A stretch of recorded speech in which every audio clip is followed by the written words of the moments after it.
basically you can't separate your fingers anymore. Like there's a nervous system problem where you can't move them independently.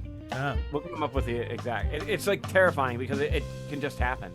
Now they can help it, but like literally there's like whole physical therapy regimens of that where you start to play guitar again by literally playing on a block that looks like a guitar and moving your fingers onto it and then learning to separate them again. It's like going back to square one in one sense. It takes about a year and a half to unwind it because you're literally retraining your brain to see it as separate again. But fun. You do, yeah. That's why it's a terrifying thing. Sure.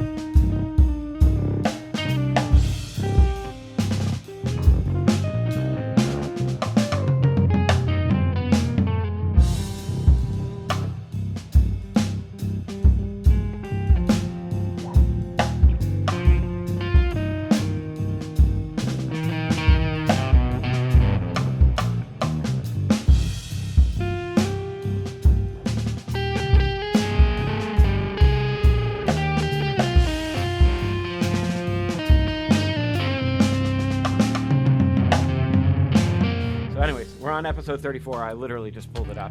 Can't be true. Yeah. Since you said it, it actually changed. It's not. It just changed itself. Yeah, we should keep it from here. So, welcome to Wood Iron Metal or Mortar. It's more metal when you say Myrtle.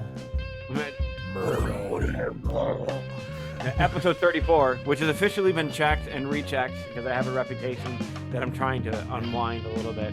But definitely episode 34. We got obnoxiously busy last week, and it was good to take a week off a little bit too. Man, this week's even busier. But here we are, championing.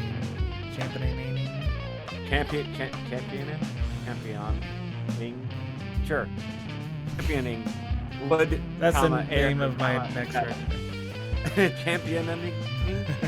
A couple of question marks and weird grammar symbols in there to make it even more confusing. Because why not be confused? Why be stable? Confusion is so much more fun. And on that note, confusion of the fingers is also fun. Not really.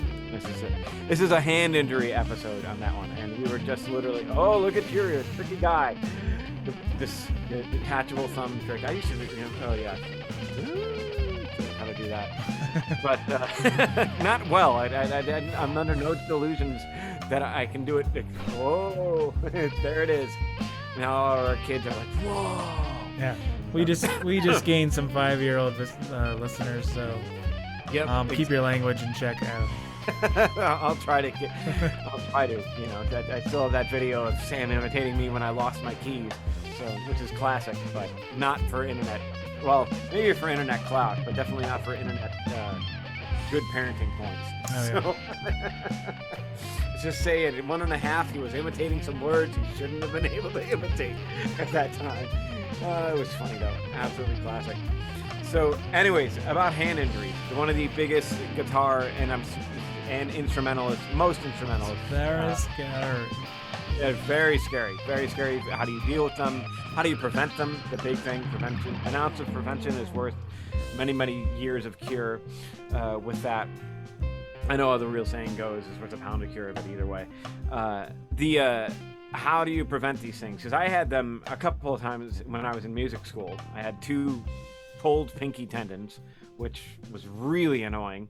And then I ended up getting carpal tunnel surgery in my master's degree because that was an old problem from something else unrelated to guitar that caused problems with guitar. It was tolerable, but it would be like anything under 5 minutes, I would be fine. But if I had to play a piece for more than 5 minutes-ish, my fingers would go numb. Like my first 2 fingers and thumb would literally couldn't feel a thing, and it would eventually spread to everything else. So I'd be playing with no feeling and just using my eyes to play.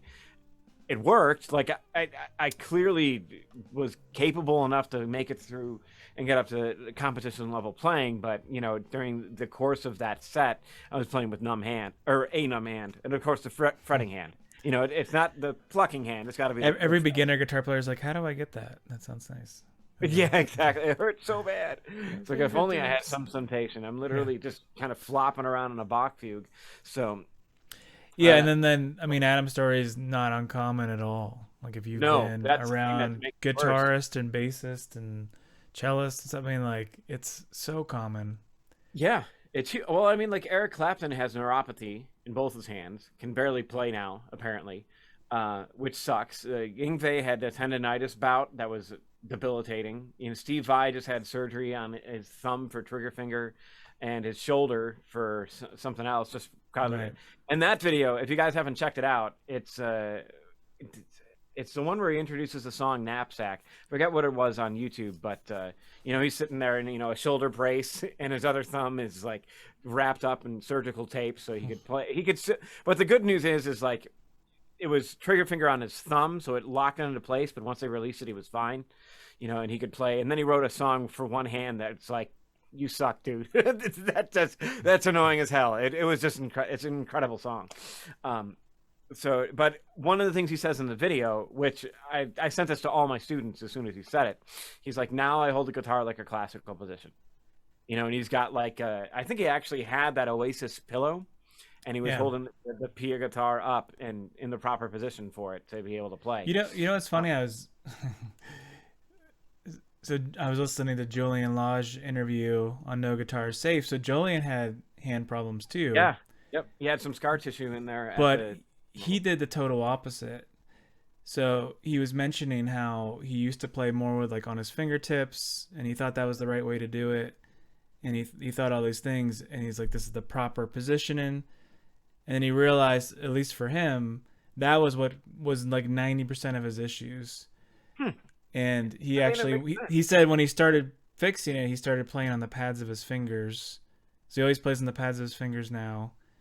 And his thumb goes over the neck and all these things. It's very like all his positioning that he does is very deliberate, and it was very thought through.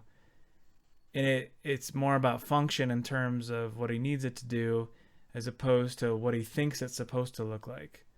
Yeah, that's where the function has taken over form in that regard. Yeah. So, but yeah, it was interesting because so he actually did the total opposite, because he was having so many issues the other way. He had a lot of issues, if I remember.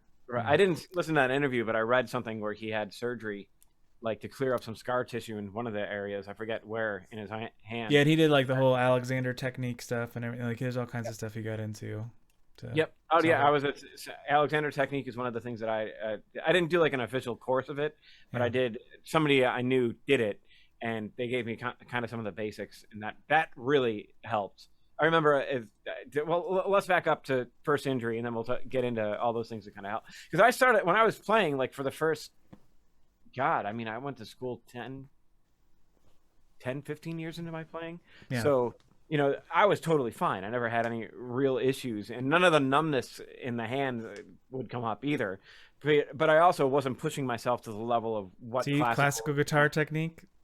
Now I'm going to preface that the carpal tunnel happened from a job that I had using a sander, sanding out defects in sinks.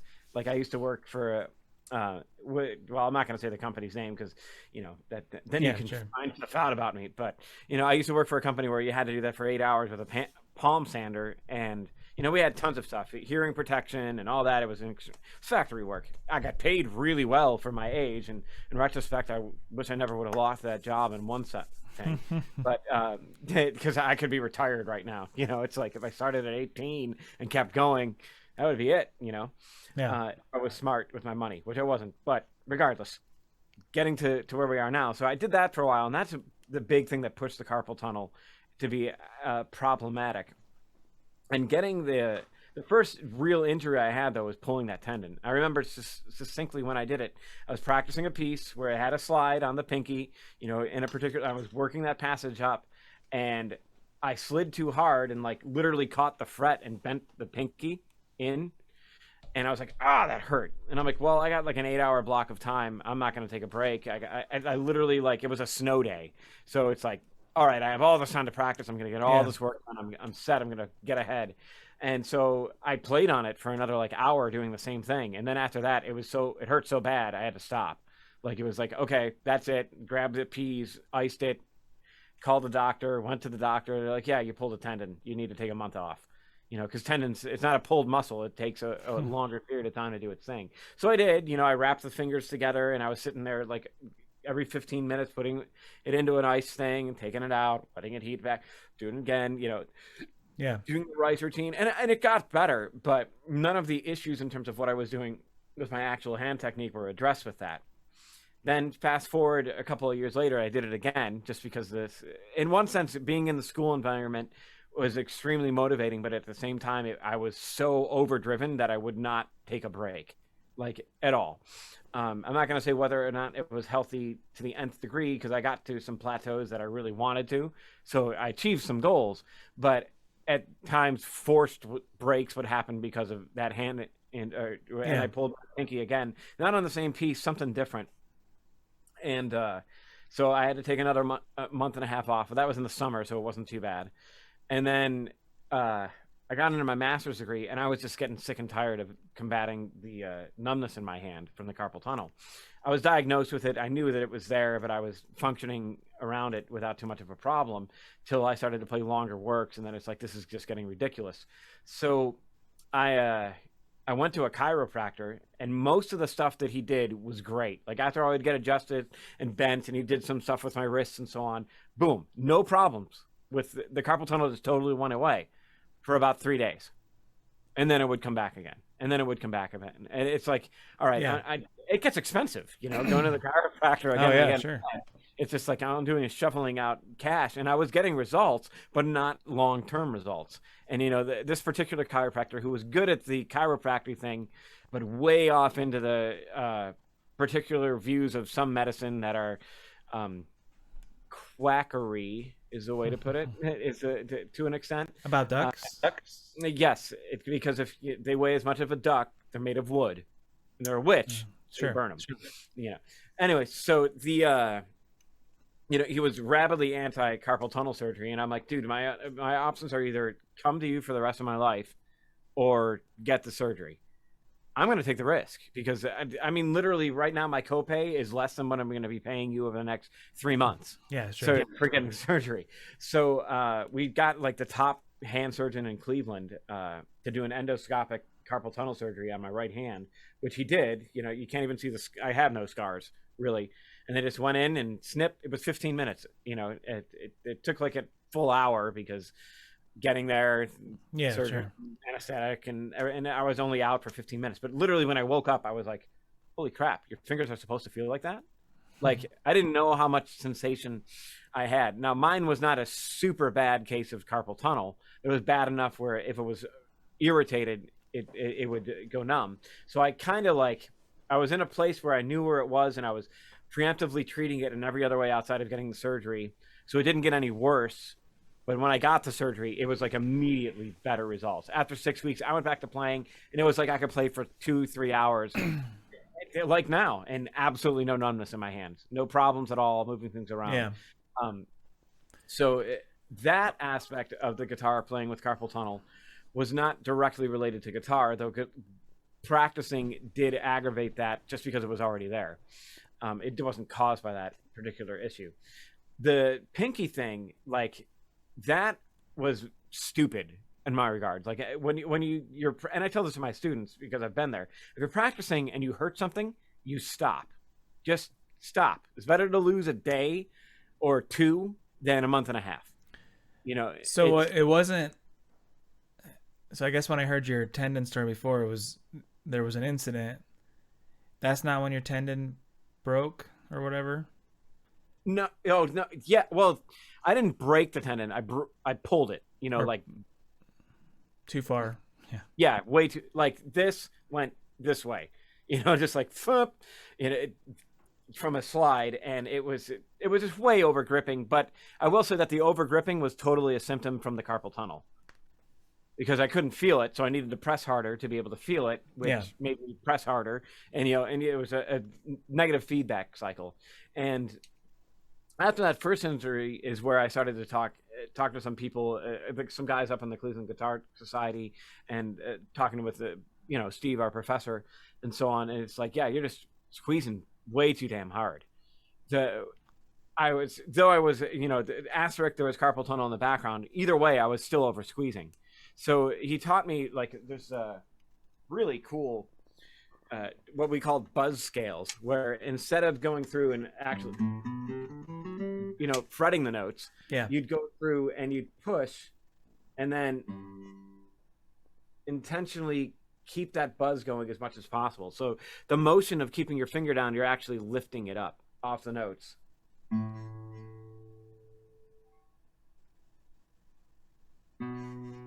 And being aware of the line between buzz note and clean note. Right.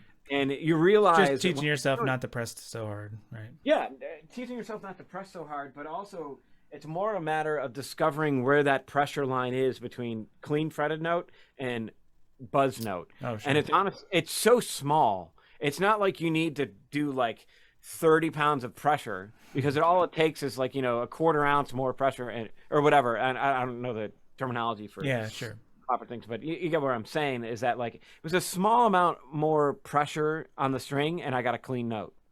I didn't need to touch have the whites of my fingers showing and touching all the way down and bending the string, out of pitch to get a fretted note.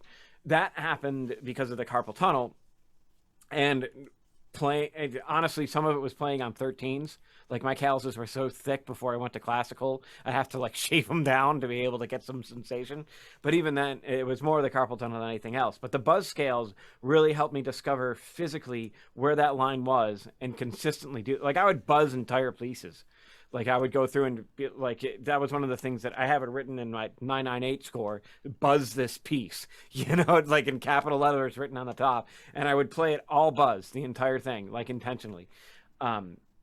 And you do have to be careful when you're doing these things not to get into a habit of playing sloppy. So I wasn't doing it like at tempo, playing it like it was part of the thing. Yeah. It was more of an exercise of like keeping voice control with the lightest amount of touch and continuously. And it was mind-blowing to me how much extra effort I was putting time into that I didn't need to. Like I didn't have to squeeze so damn hard, and it leads to so many other things besides aggravating my carpal tunnel. It was slowing me down. That's the biggest thing. It's like you think you have to do all these crazy motions to get something done, and the next thing you know, it's like, dude, you're wasting so much energy. You're never gonna get fast. And it's slow.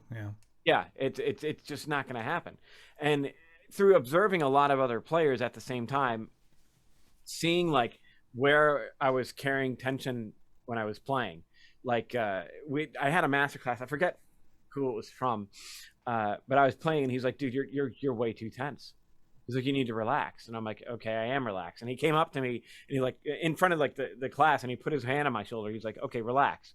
And I'm like, I am relaxed. He's like, no, you're not. Let it go. Like let go of more tension. And I kept like letting go and letting go and letting go. He's like, now you feel like you're relaxed.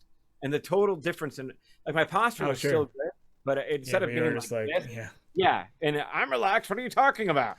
It's like, fine. Yeah, everything's good. Can't turn to the left. This is how I normally talk. Yeah. But feeling that difference with that Alexander technique thing of not only just discovering that in my shoulder, because it was good to have somebody else feeling me out in the sense of like touching the particular spots that you could physically see, but I wasn't aware of because I don't practice in front of a mirror, which occasionally that is a good idea. But the getting that feedback and being like, you're carrying your tension in your left shoulder and you're over gripping the instrument, and since you carry it in your left shoulder, you're twisting forward, you're hunching over, it's going all into your back and so on. You need to like it was a breakdown of, okay, you need to sit straight, relax your shoulder, trust that your plucking hand is actually going to do the work that you're telling it to do, and just let go of the tension with that.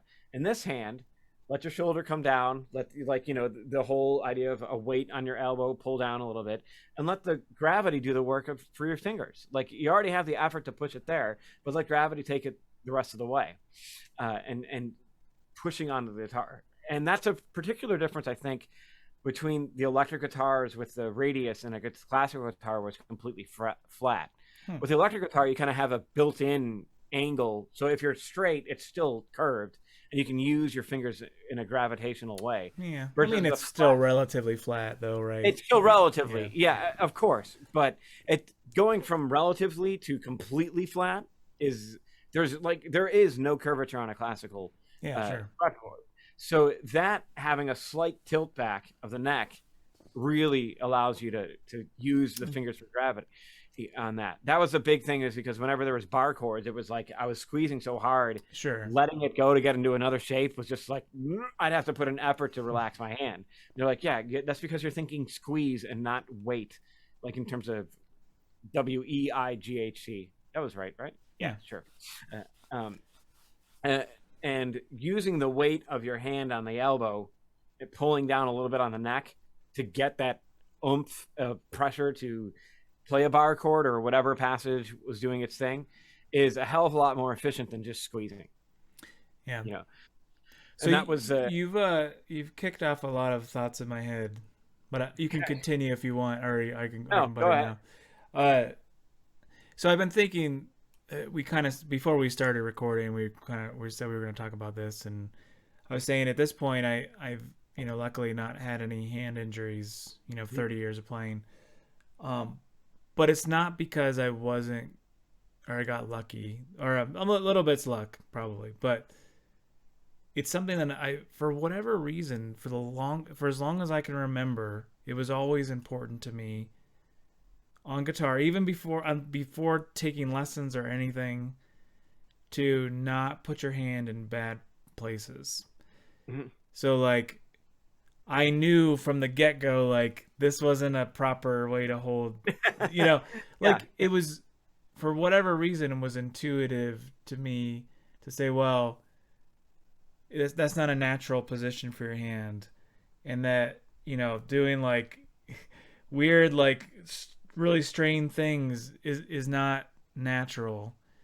So it's like, well, how do you figure out how to put yourself, it's like all the little like motions and where you put your arms and stuff, it should be, I guess that's what I've always told students when I was teaching more, is it should always just, like, if this means that you have to stick your elbow up to get to that note, but it also means that this isn't in some weird angle in your hand, you're not doing, like, you can move your body around to accommodate how you're playing, so that you don't put yourselves in this crazy positions. Yep. And even like you were saying, like, where your body is, like, not because you're tense that you're putting yourself there, but you're actively deciding, it's like, if I have to reach this box over here, I'm gonna move like this. I'm not gonna go like I can just move, and then now it's reachable because I did that. So same kind of principles, but I was kind of like thinking, well, about the relaxed thing you were talking about, and one thing I think I got really lucky on, I was a swimmer through high school and college and stuff, and we used to meditate in both of those all the time. But the type of meditation we would do was the like lay on the floor and like feel your body getting really heavy and like sinking into the floor. And it's one way to tell your body like how to relax, because you think that you're relaxing, you're like, oh, I'm relaxed. It's like, well, now imagine that your body's like sinking into the floor, and then all of a sudden you go like, okay. Well, now it's so heavy, like you couldn't even lift it, and then you really just start to, your whole body starts to fall like into the floor more, and it really it's like you had to tell your body how to relax, because it didn't really know how to do it. It didn't even know what that meant, like how do you really turn off every muscle that's tense, these kind of things. It's really interesting too.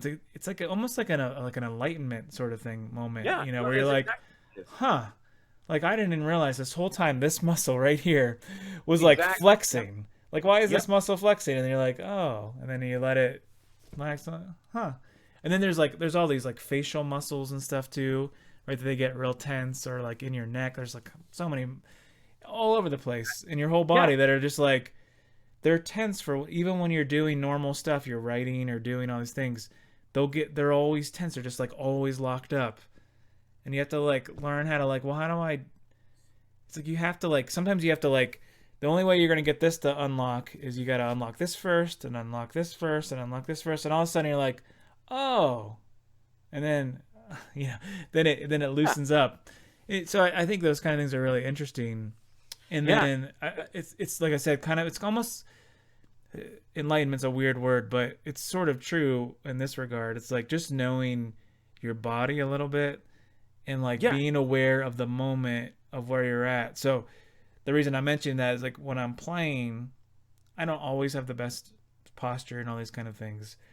But it's like you have to sometimes like get in the moment for a second and be like, oh, shoot, look, you're doing this, relax Mhm. that thing. Or it's like a conscious sort of like get back in reality, realize where you are, put yourself in a good position, maybe shake your shoulders out or whatever that you have to do, just to so you know that one that always gets stuck, like you can, like the sequence to get to that thing to get unstuck now. Um, but yeah, I know it's kind of fascinating all the little things you have to think about to get there.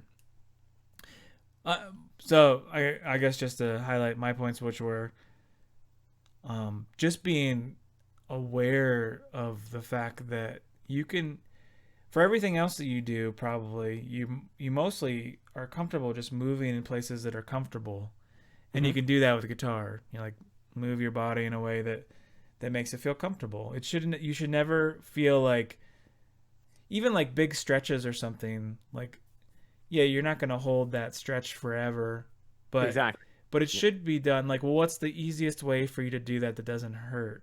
Like Yep. you can That's it. get That's to those exactly what I tell places. my students. Yeah. Like that's exactly it. Like I'll set them up in the proper sitting position and everything else to kind of help facilitate that. But yeah, yeah, I'm just I'm teasing. slightly no, I'm slightly contradicting some of the things. But not completely, because after I get them set in a normal way, I'm like, fundamentally, you should be as relaxed as possible, and this should be natural for you, outside of the weirdness of holding a guitar for the first time. Sure. You know, the there I'm gonna push, and it's like if I was talking to my students, like I'm gonna push you into a classical positioning because this I really think this is the most efficient way to play. Once you get used to it, you can make adjustments, because Right. obviously getting into weird chord positions, you're gonna have to shift. That's just it. But that should be the outlier, not the thing that's consistent where you're like sitting all weird. It should be like, no, you should sit as natural and as straight as possible so that you're using the body. Like the guitar is designed to be played by human beings. If it's uncomfortable, you're probably doing something wrong. Like that's just duh. That's Yeah, I mean, but it is uncomfortable at first, right? yes, of course. It's That a odd, weird thing, and and that's what it's I always say is like outside of I don't what is this thing in my lap type of idea when yeah. you're first beginning. But once you get used to sitting in that particular position and holding it a better way, it does make a huge difference. And better, I do mean better. I There's know you do, but doesn't mean I agree. But I know what you mean. I it, think it's better for some things, but not necessarily everything. So, exactly that's my point. yeah. Is that there are some things in guitar where it's like especially in the classical world, it's like, nope, you got to use your fingers. You're not going to be using a pick playing classical guitar. That just doesn't work. That's a line that we don't cross. But No in one terms will of say it. Nah, no. exactly, but Shall that not be being said, spoken plectrum. we're gonna get banned by the classical guitar gods. Well, at least I'll get banned. They'll be like, the other guy, who cares? This guy, go for That that means guy. you're gonna sell double the amount of records now. That's true. I should do that. Um, but the underlying thing is that for the rest of some aspects, if it works for you and you're not hindering yourself, then it's kind of like okay. Like if you're sitting in a generally good position and the neck is up and you have access to everything, great. That's fine. If you want to adjust it a little bit lower because you kind of like the feel for it there, that's okay. But if you're going to take it and turn it to the side and have it so that you're playing like this with like one arm here and one arm extended, it's like that's completely inefficient. You're wasting tons of energy with that. And that's Maybe. not something that you should that's not something that you should be aiming towards to make playing more difficult, because I guarantee you playing like this versus playing like this is definitely higher. Like there's no doubt about it. Now, I'm not Well, saying that you there's disadvantages. I mean, we can get into it, but I mean, no, disadvantages but that's my for being point. up, like it's a little bit further for certain things that kind of get in weird places where when you play, like say if you play on your opposite leg, the classical position, I guess I'm saying, is it puts the neck farther away. Um, So So that's why I tilted it up, though. yeah, but then if it's here, it's like, well, it's like it's so close, and then this position can be pretty natural, really. Outside of your elbow gets stuck on your body, like I don't that. know. I mean, Like I'm this, tall this and is I have a higher. 6'4" wingspan. I guess I don't know. I mean, I like playing in either position. I see advantages, disadvantages for both, and I use both for different reasons. Um, but I don't know that one's better than another, I guess. One, I'd I say mean, that, classical position forces you more or less to put your hand behind the neck, which the more experience I get, the less I think that's important. Or a like your good, hand behind the neck. or your thumb behind the neck. The sort of, you know, I know what you mean. Instead of wrapping it around the top, yeah, like it forces it down a little bit. when you play here, right? It's a little more natural to keep your thumb a little bit up here, and it's sort of unnatural to put your thumb down. It's see how I had to like drop my shoulder Yeah, in normal position. Like classical guitar players tend to prefer when your thumb's right behind the neck. Yep. In a pretty natural way. Problem is you lose a lot of leverage for certain things. You can't bend for shit. You you really can't. I mean, it's impossible to do it with any good intonation. You never be able to do it, and you'll probably break a tendon trying. No, I agree on that one. For in terms of bending, or anything like anything where you have to like really like hold the string down and slide and things like that. You really don't have any leverage here to do that. I've never run into a leverage thing with that personally, like that. I agree on the bend. I'll disagree on the leverage thing, but I totally. But yeah, there's the bending is like I tell my students, you know that rule where I'm telling you not to put your thumb on the top. Yeah. If you're gonna do a bend, get your thumb on the top. You need the leverage. You need the Part of bending is it's really like a wrist thing. It's not so much your fingers, but we'll talk about that another time. But anyway, yeah. So there's advantages, disadvantages. But the point of all this was not to tell you necessarily how to hold the guitar in order to prevent injury and so on. But that it should be a natural position that feels good. It shouldn't feel uncomfortable. I don't use the word uncomfortable. I use pain. Pain. That's because good. Uncomfortable is anything new is uncomfortable. Yeah, no, that's a fair point. It gets to the realm, like I tell my students, like if this room is pain, which it is because I'm teaching you, but if this room is pain, you want to be on the threshold, like outside, not in pain. That's like where a healthy stretch is like you can feel it, but you know that if you torque it, it's going to hurt. And that's not what you want. But you want to just get to that.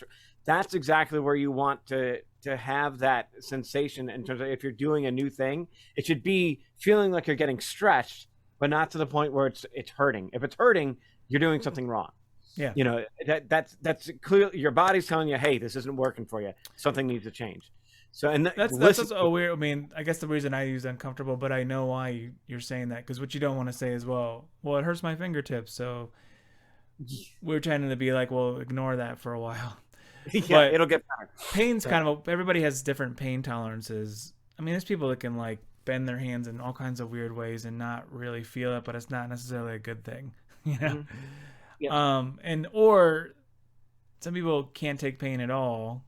And some people can take pain like champs, right? And it's like, so they might put their hand like this way and like play somehow, and they're like, well, I mean, it hurts a little bit, but like it's just uncomfortable. Yeah, I guess uncomfortable is probably not the right word, but it's like maybe it's unnatural or something like that. You wouldn't put your hand in this position to ever for any reason when you're playing. You're working on a car. Yeah, it's like. Or like I think about how you were talking about the pressure on the strings. It's like people already know you. I always tell like you already know how to do it. Like you pick stuff up, like you know what it's like to pick this thing up. If you had to pick it up with fingers, like you know how to use the weight of that. That's the same basic feeling that you should have. It's not like a lot of times you see beginners doing that with their thumb, you know, where they stick it up and they kind of like try to do something like this or between the palm and their fingers or something. Yes. Yeah, but it's like, well, you don't, and that's where you're like, hey, if you were gonna pick this pickup, like, well, how would you pick it up? Well, you'd just pick it up like this. You wouldn't like palm it. Yeah. Most people don't do that, right? So you already know how to do it. You've already learned these sort of motions in everyday life. That you can take advantage of those. The big thing that I push on is that I don't teach them squeeze, because that's generally, most people think that you have to make a fist to get it. I'm like, yeah. no, you want to touch your thumb. You want to feel like that's the motion. Yeah, right. Yeah, it's like, well, that's, again, like picking up something like a pick or whatever. It's like, it's that motion of not. Yeah, it's not so much squeezing this. That was probably a bad example. Bad Tim. So, but if you were picking it up, it might be similar to doing that. Yeah, and that's the gripping motion should be where you're trying to touch the thumb through the neck. Is what I say. Yeah. Because it's and that's one advantage of learning on a nylon string, because the strings are so light. If you're doing something where you're squeezing, you're going to bend them out of straight like that. There's very little tension on them to keep them straight. Yeah, so, I don't play electric very much. I play on 10s on an electric, but and jumbo frets, right? Or extra jumbo. I think, I don't know what I got on that neck. I got a deal on the neck, so I didn't really look. But they're big. So I'd love to get my classical with like super like scalloped. But anyways, then talk about intonation. Yeah, good luck. Yeah, exactly. I tell you, like my second like the second main guitar I bought was a Kramer Focus 2000, which had a factory scallop fretboard. Dang. But it was a righty. It was a righty, and it was upside down. But yeah. Okay. It was interesting. I've never played on. I've always been curious to play on a scallop neck, but I've never played on one. I mean, it mostly feels the same. Yeah. But it's like you can easily push too hard and get weird intonation. I'd be curious to play one now that I'm much better at those things. But yeah. But back to the injury topic. Sure. So with that, the proper setup, and I guess the big thing is like the ergonomic advantages of sitting positions should be totally factored in. So the big thing is working with your body or working against it with the guitar.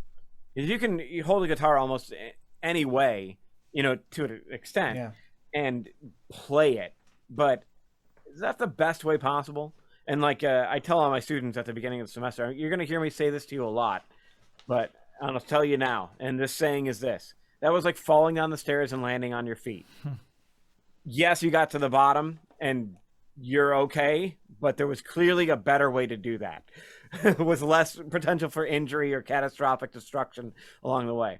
And that's basically where I kind of like, that's where the guardrails are up as I'm teaching. I'm like, there's more efficient ways. You're going to find something that's going to work particular to you, but you've been playing for like a month. So at this point, just do what I tell you.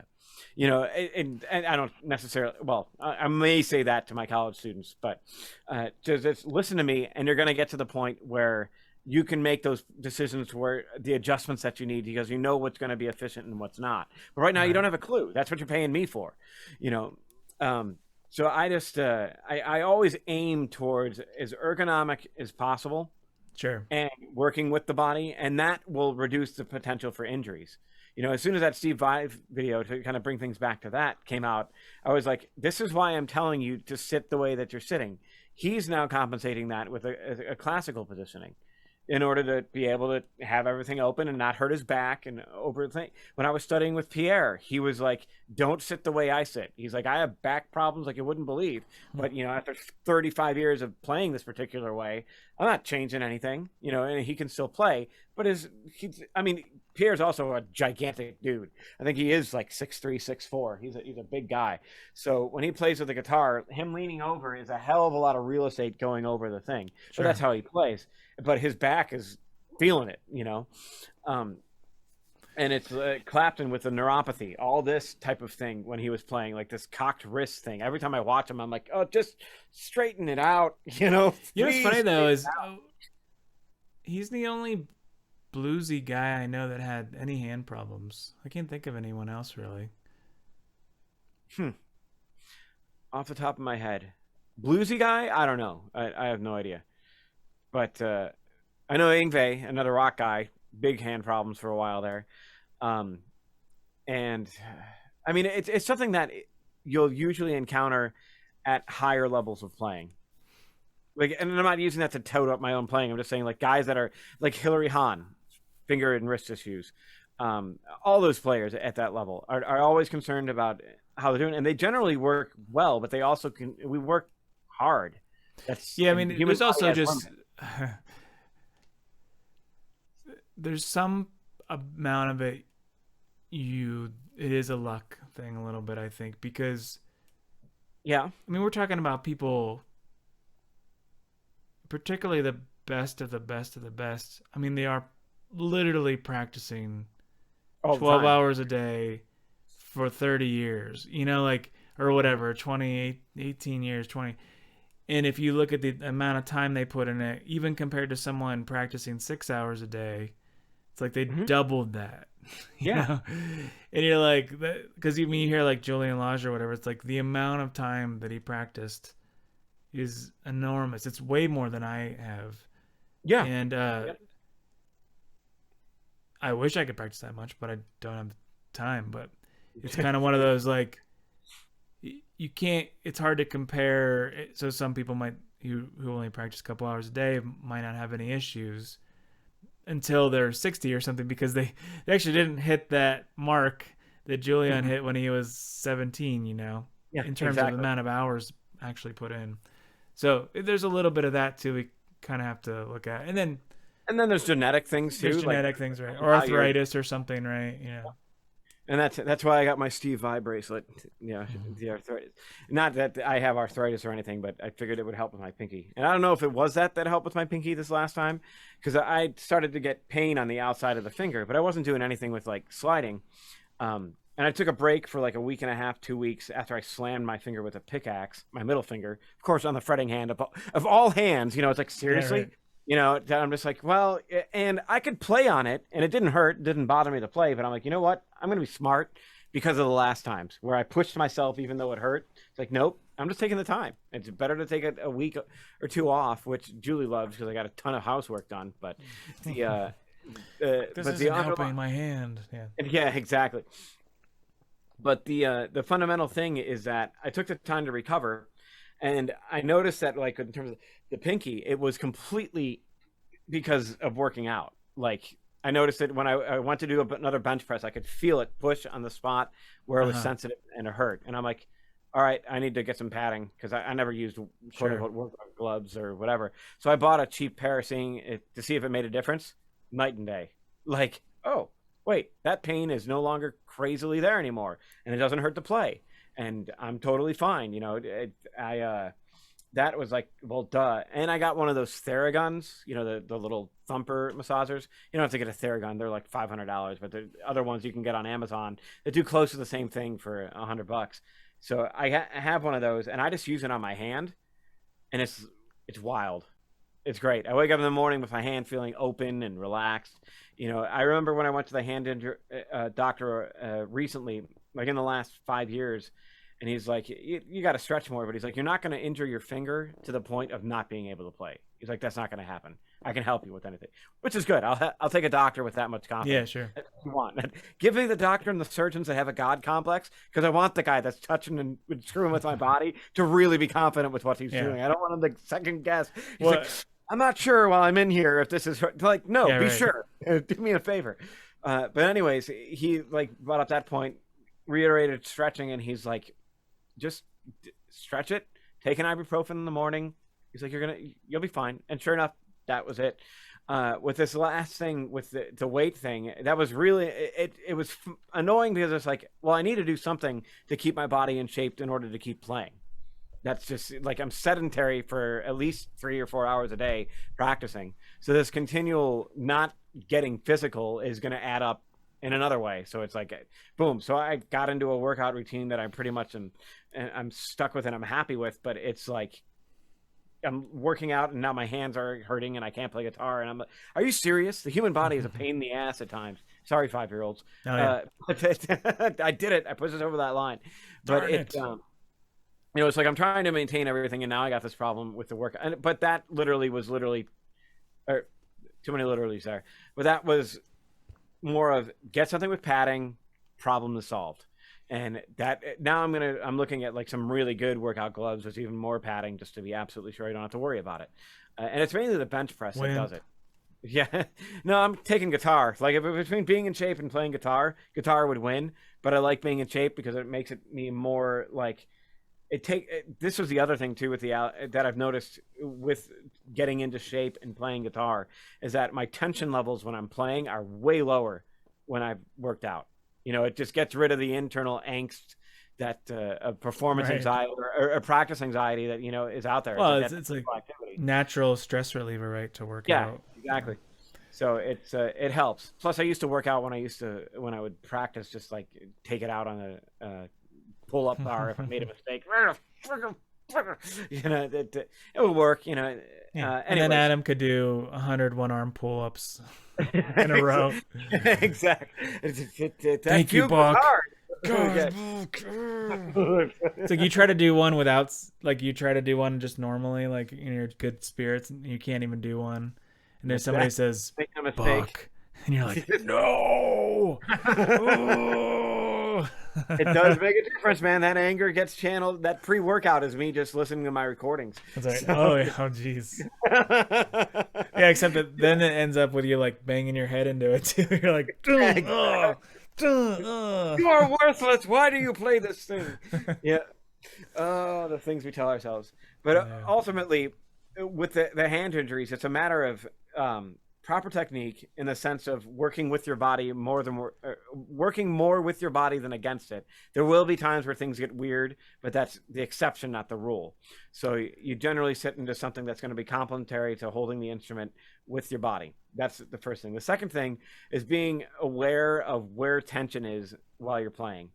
Like we talked about that briefly, but with the Alexander technique, it's like this shoulder, the pinky. You can see it in some kids, and by kids I mean college students, where their pinky kind of like gets like that when they're playing. And gotta relax that. It's gonna add up. There's a reason why I teach particular things for plucking, because I want the hand as relaxed as possible to get the results. You don't want any tension. So discovering where that was, and the other thing that I noticed too is like if I'm getting really tense, my feet will curl in. Like. It's like one of those things that I notice where I'm not going to put my foot on the screen, but, instead of being like this flat, I'll start to do this and stand on the sides or rest the sides. So I've started to ditch the whole strict classical sitting when I'm performing. At this point, I don't have to worry about a grade, so I don't really care. So I'll sit, almost Indian style and with my neck up thing and play because it's super comfortable for me. And when I'm comfortable, I don't have to, it's more home, so I don't get tension built in. Yeah. And at this point in my career, I just don't care. It's like, no, if there was a competition and I was in the finals, I would sit professionally. But if I'm doing my own concert, I'm sitting how I like. Yeah. Interesting. Do you think that would actually matter in the competition? Yeah, absolutely. Absolutely. Like, I think that so they would knock you for not following. Gosh, that makes me want to do one. Like, just so let me preface play it on my head or something. There was a competition that was going on, and one of the competitors. It has to do with the judges, right? It doesn't have to be this. It has to do with the judges, but it's multi-layered, and I get both sides of the argument. That this particular player didn't want to dress up for the competition, where everybody else was, like, not tuxedo level, but concert black, because that's what you do, and they refused to do that. Came out with like this wool hat, this ratty jeans, and a sweater, and they played phenomenal. But it was like you could almost hear an audible gasp from the audience when they walked out on stage. I like this person. What are you doing? Yeah. Well, I would, and I get their particular point on what it was like. Screw the tradition, it should just be, I'm just going to present myself how I present myself.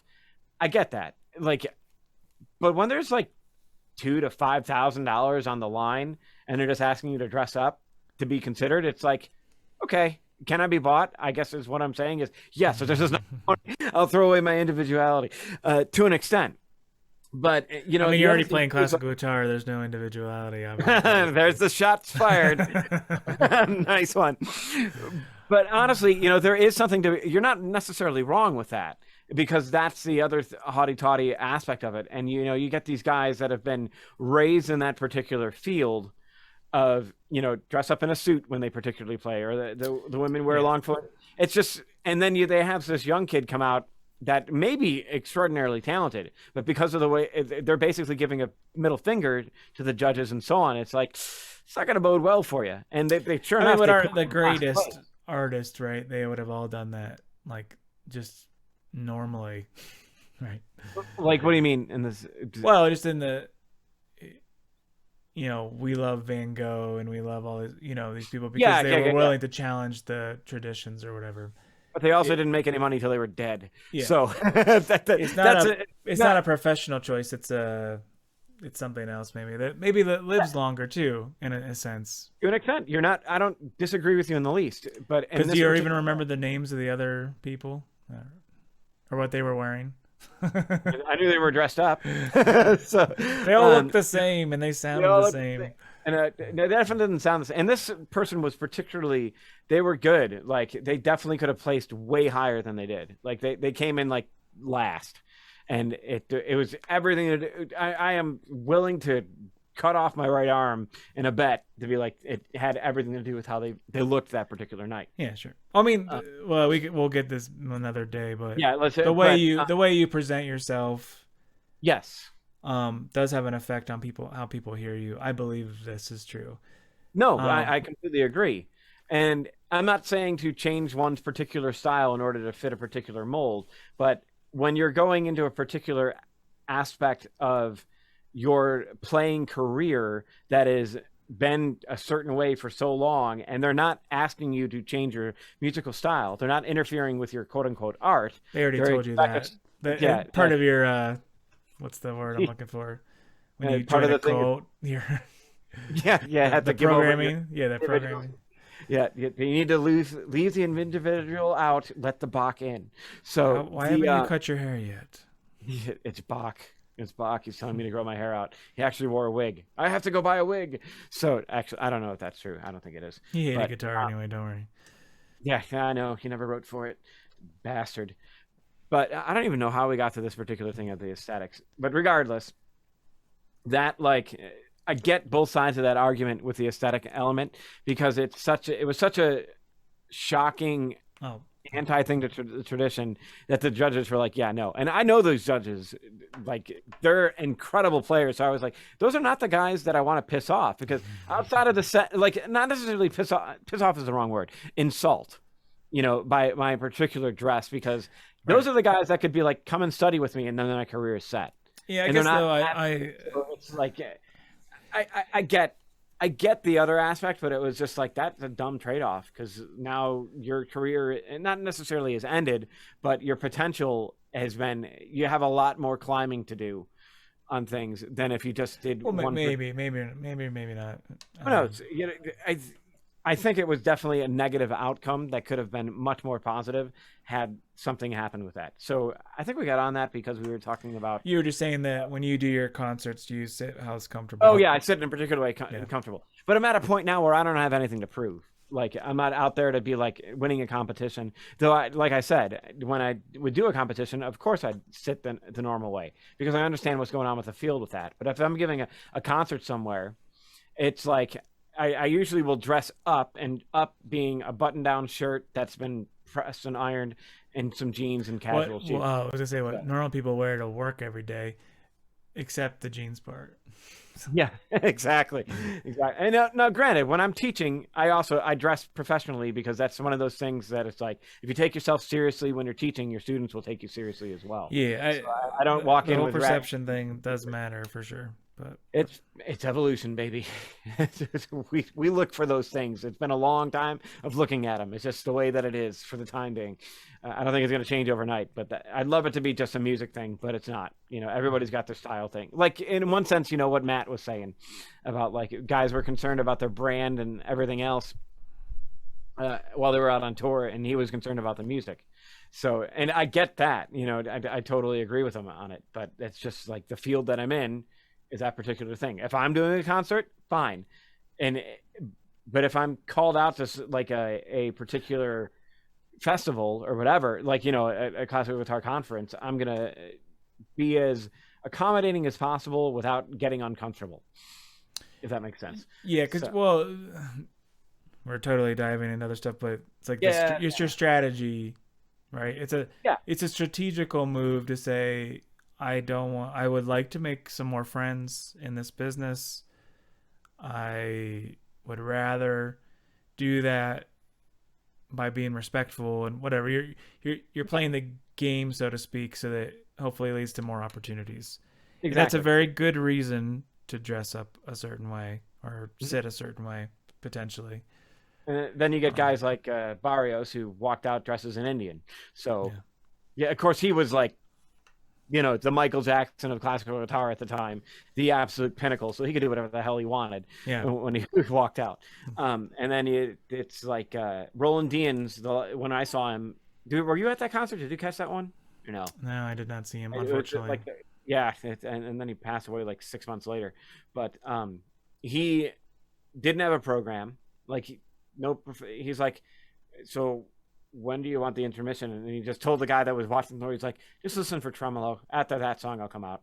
He's like, that's usually, I'll do a tremolo piece and then I'll take a break and then come back out. So no program, talk to the audience like through the whole thing, very animated playing. But again, top of his game. Sure. No one's going to be like, he did this. It's like, shut up. That's Roland Deans. Well, but he's also an artist, right? Like, so there's a difference there. And this is not to knock classical guitarists in a sense, but like Roland was a composer. Oh yeah, absolutely. Yeah, and an arranger and whatever. And when he played something, I mean, he had full liberty to do whatever he wanted with it. Even if it wouldn't be out of place for you to go see him playing a piece you thought you knew, but he rearranged it into a new arrangement. And you would have been like, sweet. That's awesome. Like, you went to see that. Yeah. Like, that's part of the charm. Yep. That's what he's presenting. Mm-hmm. Where other professionals in music have different roles, right? They're not doing that. So, yep. So how does this all go back to the injury aspect? I think, well, like I was summing up before, work more with your body than against it. Be aware of tension and spots where you can relieve that tension. And that takes, and I completely agree. I would say that it absolutely is enlightenment when you discover these particular things, because you're sitting there and becoming aware of aspects of your body that were out of focus because you just didn't think about it. Like, nobody thinks about the tension that they're carrying in their back till they actually sit there and be like, why am I doing that? Like, how can I? And you need to be aware of it in order to let it go. It's like one of those techniques that, because of the occasional insomnia that I get, it's like one of them is like, say goodnight to every section of your body. And the more specific that I get, the more relaxed that I get. Sometimes it works, sometimes it doesn't. But fundamentally... But at least you're relaxed. Yeah, right. Yeah, no, exactly. Because it'll get you relaxed. Absolutely. It gets you down through those layers of particular things. So eventually you're like, oh, and then hopefully fall asleep.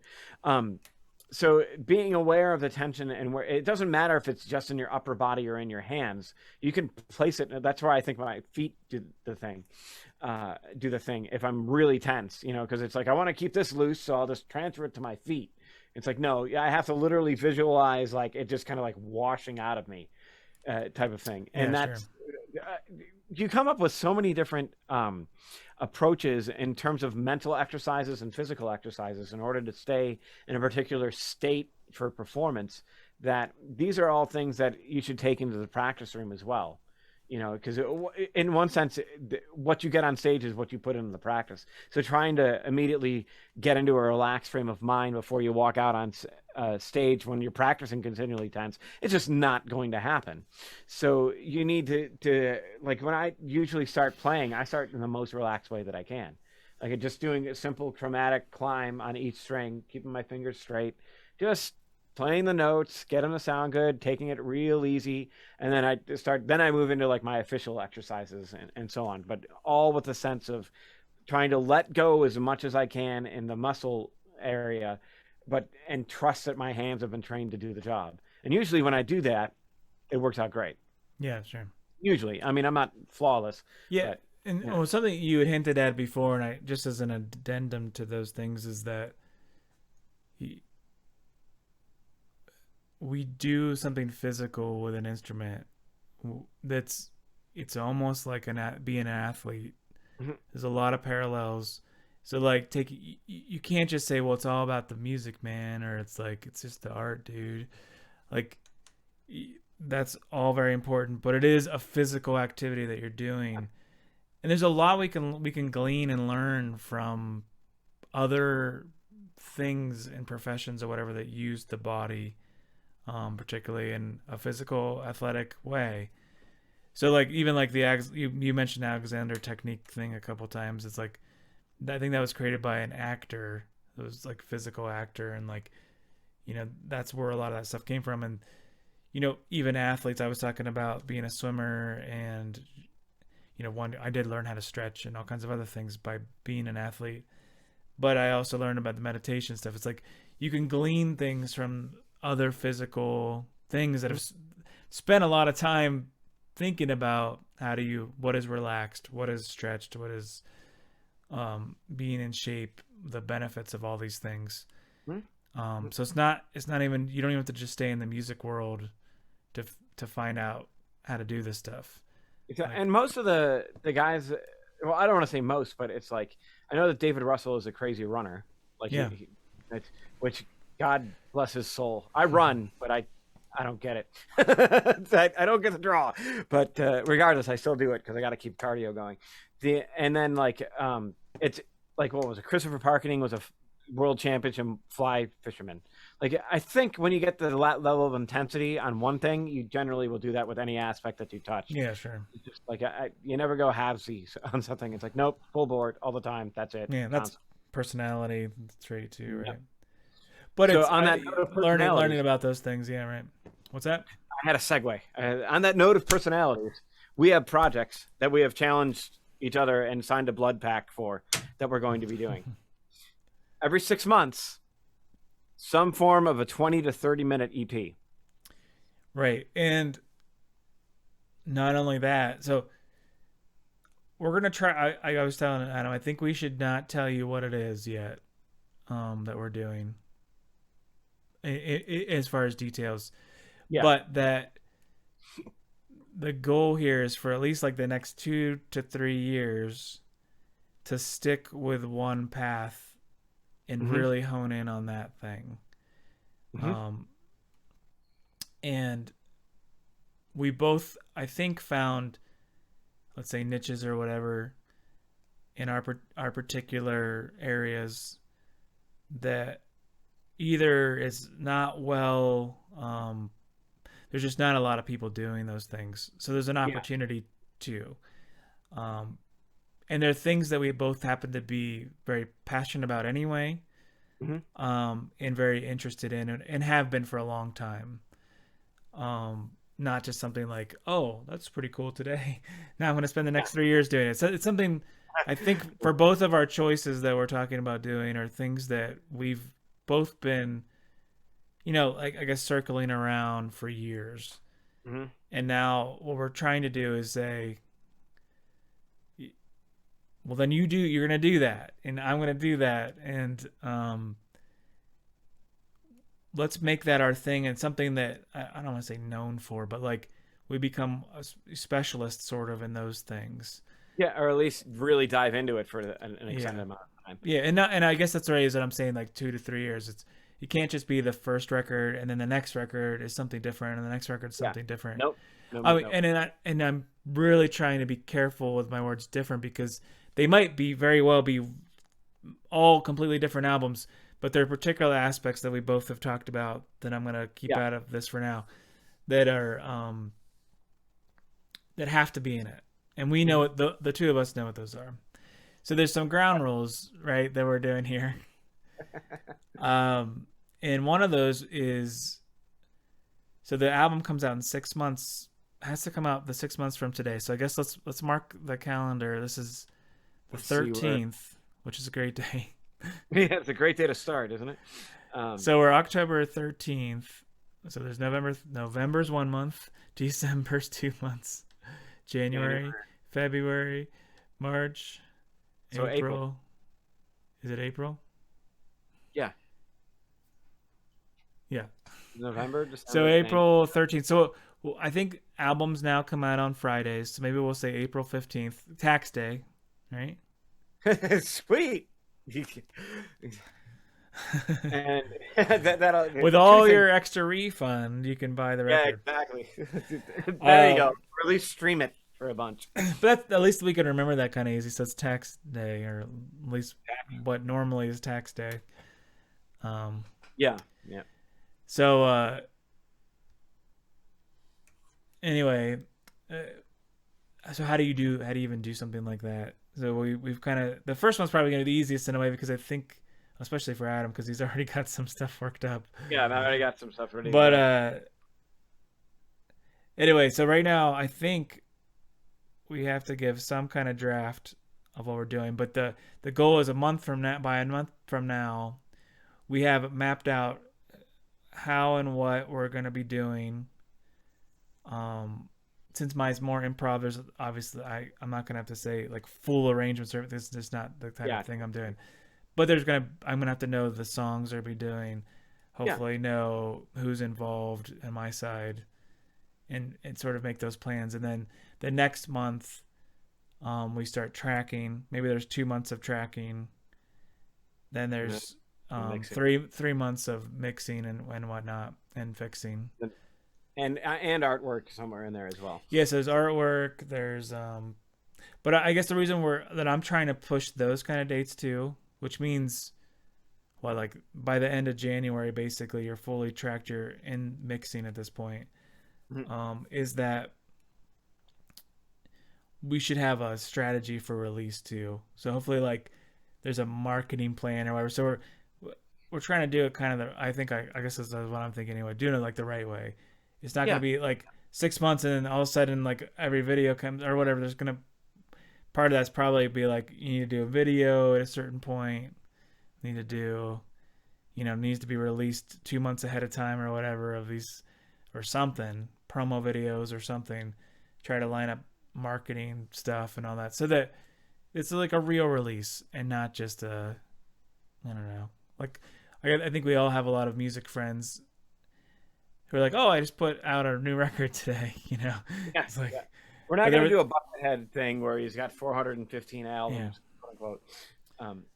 So yeah, but then just building up on that thing that becomes our thing, so to speak, and these are individual albums, by the way, not together. No, we're not collaborating yet. Yeah, unless Knob Creek sponsors it.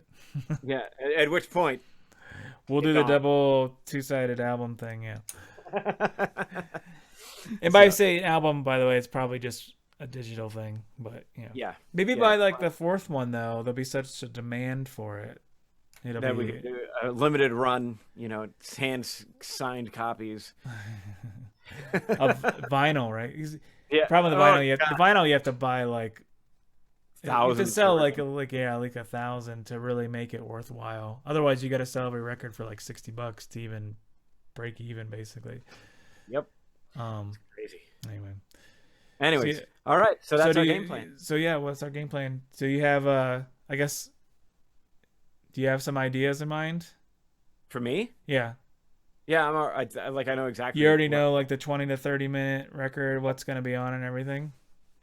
Yep. I haven't even started, so I'm so far. My big thing is, well, okay, I know what I'd like on it, but my issue is mechanical licensing. It's not so hard. It's not hard. It's expensive. It could be really expensive. It's not as expensive as you think. Because I did that Wayne Shorter record, remember? Oh, that's true. That's right. Yeah, I can show you the ropes. It's not. I mean, unless you're gonna sell like zillions of, basically you just have to pay forward so many.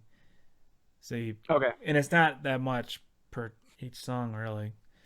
You find out where you can buy it from. So there's places you can buy those licenses for it. I already know where I have to get it. I haven't just reached out because I've heard mixed things. Like a buddy of mine did an album where he contacted the composers to play it, and they wanted like $400 up front to put the track on the album.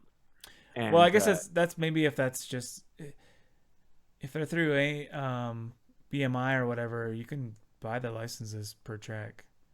Okay, he went directly to the composer, and mainly because they didn't live in the States, so he wanted to be upfront and honest with it rather than saying like, "Oh, I'm stealing your music." I don't know if that's how that works. It's not really stealing if you do it through the legal channels or whatever. No, I get it. I understand that. I'll have to reach out to him too and see what he did. But either way, that's the only thing that will change the direction of it right now is a matter of that. Like if it's going to cost me $1,000 to get the tracks down, it's like, yeah, I'll just record No, it's them. not. I mean, I think it was like $50.